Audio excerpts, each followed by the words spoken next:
इसमें सबसे पहली नृत्यांगिनी यामिनी कृष्णमूर्ति, और ये कुचिपुड़ी से भी संबंधित है। और इनको पद्मश्री मिला 1968 में। ये इंपॉर्टेंट है, पहला वाला याद रखना, क्योंकि सबसे पहले पद्मश्री इन्हीं को मिला है भरतनाट्यम में, तो इसलिए ये जरूरी है काफ़ी याद रखना। और फिर पद्म विभूषण मिला 1956 में रुक्मणी देवी को, तो ये भी इंपॉर्टेंट हो जाता है। लेकिन पहले हम लोग यामिनी कृष्णमूर्ति में रहते हैं। यामिनी कृष्णमूर्ति जिन्हें पद्मश्री में 1968 में, पद्म विभूषण मिला 2016 में और पद्म भूषण मिला 2001 में। तो हम लोग को पद्मश्री से, पद्म जो पुरस्कार, उससे हम लोग को जानकारी होना चाहिए।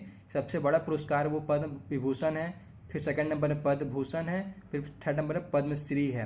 तो इनको तीनों ये पुरस्कार मिला है, इसलिए ये इंपॉर्टेंट हो जाती है यामिनी कृष्णमूर्ति।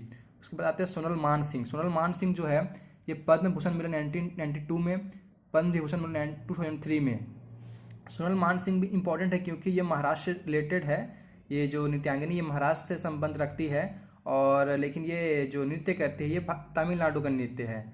तो तीसरा आते हैं रुक्मणी देवी। ये बहुत ज़्यादा इंपॉर्टेंट हो जाती है रुक्मणी देवी, क्योंकि ये बहुत ही प्रसिद्ध नृत्यांगना है और इन्होंने भरतनाट्यम को एक नया दिशा दिखाया है, कह सकते हैं आप। इनको मिला है पद्म भूषण 1956 में, संगीत नाटक अकादमी पुरस्कार मिला है 1957 में, फिर कालिदास सम्मान मिला 1964 में, फिर प्राण मित्र पुरस्कार 1968 में।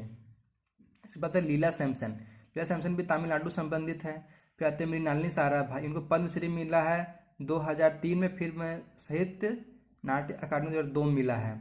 फिर आता है पद्म सुब्रमण्यम, बिसोन राम, वैजयंती माला, टी बालद्र स्वामी, मालविका साराभाई, मीनाक्षी श्रीनिवास और प्रतिभा प्रहलाद। तो इन लोगों को हम लोग एक तरीके से याद रख सकते हैं, जैसे कि सबसे पहले याद रखेंगे यामिनी कृष्णमूर्ति, रुक्मणी देवी, मृणालिनी साराभाई, लीला सैमसन, 4 इस तरह याद कर लेंगे। फिर आता है सोनल मान सिंह, फिर यहाँ पे आते हैं मालविका साराभाई और मीनाक्षी श्रीनिवास, फिर प्रतिभा प्रहलाद, टी बालद्र स्वामी।